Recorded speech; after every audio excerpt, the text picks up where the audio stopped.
Assalamualaikum warahmatullahi wabarakatuh. Perkenalkan, nama saya Fitri Aristiani dengan NIM 2052000064 dari Prodi PGSD FKIP Universitas Bangun Nusantara Sukoharjo. Di sini kali ini saya akan membahas mengenai bab 3 yang berjudul Ranah Pengembangan Keprofesian Guru dari buku Sudarman Danim pada tahun 2015 dengan judul Profesi Kependidikan, dicetak oleh Alfabeta Bandung. Materi yang akan kita bahas dalam bab ini adalah yang pertama mengenai penyediaan guru, yaitu penyediaan guru berbasis perguruan tinggi. Kemudian yang kedua adalah induksi guru pemula, yaitu berbasis sekolah. Yang ketiga mengenai profesionalisasi guru berbasis pemula. Dan bahasan yang keempat adalah profesionalisasi guru berbasis individu. Kita mulai bab yang pertama mengenai penyediaan guru. Penyediaan guru ini berkaitan dengan Undang-Undang Nomor 14 pada tahun 2005 tentang guru dan dosen dan Peraturan Pemerintah Nomor 74 tahun 2008 tentang guru telah menggariskan bahwa hal itu menjadi kewenangan lembaga pendidikan, tenaga pendidikan yang dalam buku ini disebut sebagai penyediaan guru berbasis perguruan tinggi. Di sini dimaksudkan ya untuk beberapa amanat penting yang dapat kita ambil dari dua pokok hukum tersebut. Yang pertama adalah calon peserta pendidikan profesi berkualifikasi S1 atau D4, yaitu artinya calon peserta pendidikan profesi guru itu harus memiliki syarat ijazah minimal S1 atau D4. Jika belum memiliki syarat tersebut berarti tidak lolos menjadi calon peserta pendidikan. Kemudian syarat yang kedua adalah sertifikat pendidik diperoleh dari perguruan tinggi yang terakreditasi. Maksudnya bagi guru yang akan mencalonkan ini ya harus melalui program pendidikan profesi yang diselenggarakan oleh perguruan tinggi yang memiliki program pengadaan tenaga pendidikan yang sudah terakreditasi, baik diselenggarakan oleh pemerintah maupun masyarakat dan ditetapkan oleh pemerintah. Kemudian syarat yang ketiga adalah sertifikasi pendidik dilakukan secara objektif, transparan, dan akuntabel. Artinya ini dilakukan secara transparan ya, tidak ada lewat hal-hal tertentu. Ini wajib secara profesional.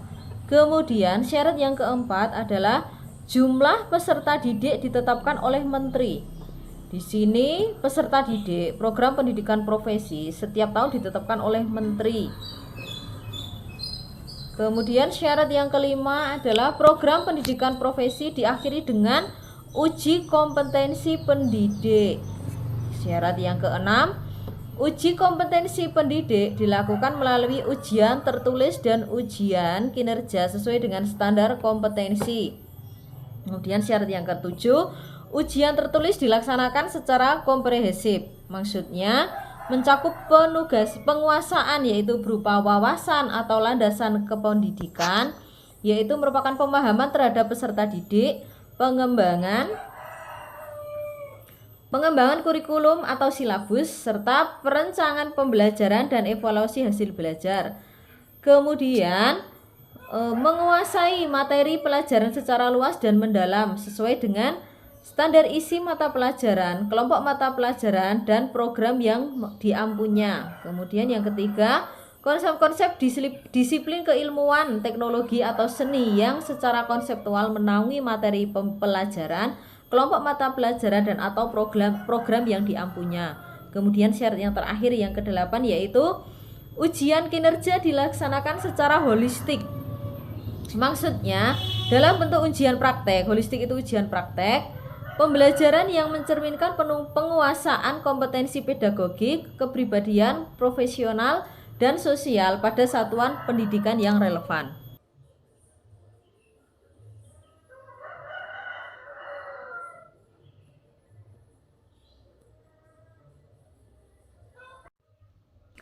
Bahasan yang kedua adalah induksi guru pemula.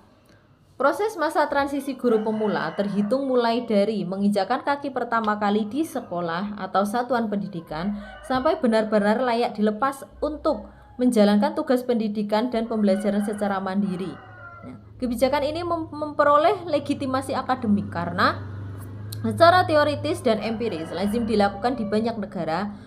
Sehebat apapun pengalaman teoritis calon guru di kampus, ketika menghadapi realitas dunia kerja, suasananya akan lain. Persoalan mengajar bukan hanya berkaitan dengan materi apa yang akan diajarkan dan bagaimana cara mengajarkannya, melainkan semua subsistem yang ada di sekolah dan di masyarakat untuk mengintervensi perilaku nyata yang harus ditampilkan oleh guru, baik di dalam maupun di luar kelas. Bahasan yang ketiga adalah profesionalisasi guru berbasis lembaga. Di sini kegiatan pembinaan dan pengembangan kemampuan profesional guru secara berkelanjutan harus dilaksanakan atas perencanaan, pengorganisasian, pelaksanaan dan evaluasi yang sistematis. Aktivitas pengembangan guru tersebut memiliki tali temali satu sama lain. Pada fase perencanaan, fokus perhatian terpusat pada kebutuhan akan kegiatan pendidikan, pelatihan, dan pengembangan apa yang diperlukan bagi guru. Penentuan jenis kegiatan pendidikan dan pelatihan ini didasari atas diagnosis mengenai masalah dan tantangan yang dihadapi oleh guru dan satuan pendidikan saat ini, serta kemungkinannya di masa depan, termasuk kemungkinan perubahan kebijakan dan strategi kerja keorganisasian. Tujuan dan sasaran pendidikan dan pelatihan guru ini ditetapkan dengan mencerminkan kondisi yang diingini, sekaligus menjadi ukuran keberhasilan program itu. Perumusan tujuan dan sasaran ini akan menjadi acuan dalam menentukan substansi dan pelaksanaan program dengan titik tekan pada upaya memenuhi kebutuhan guru dan satuan pendidikan secara nyata.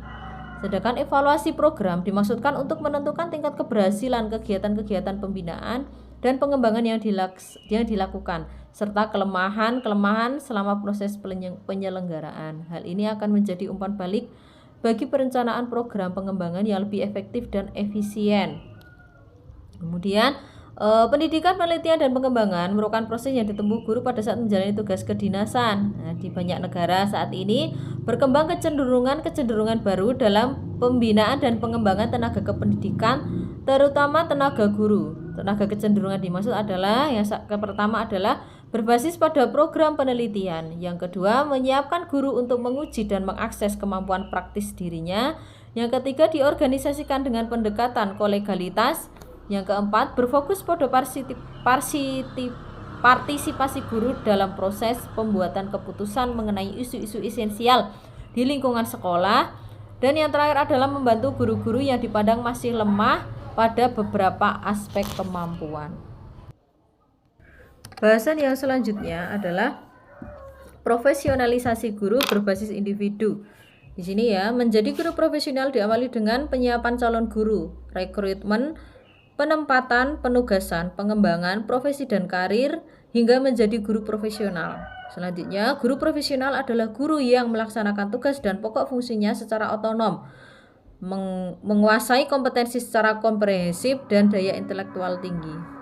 Guru profesional adalah mereka yang memiliki kemandirian tinggi ketika berhadapan dengan birokrasi pendidikan dan pusat-pusat kekuasaan lainnya.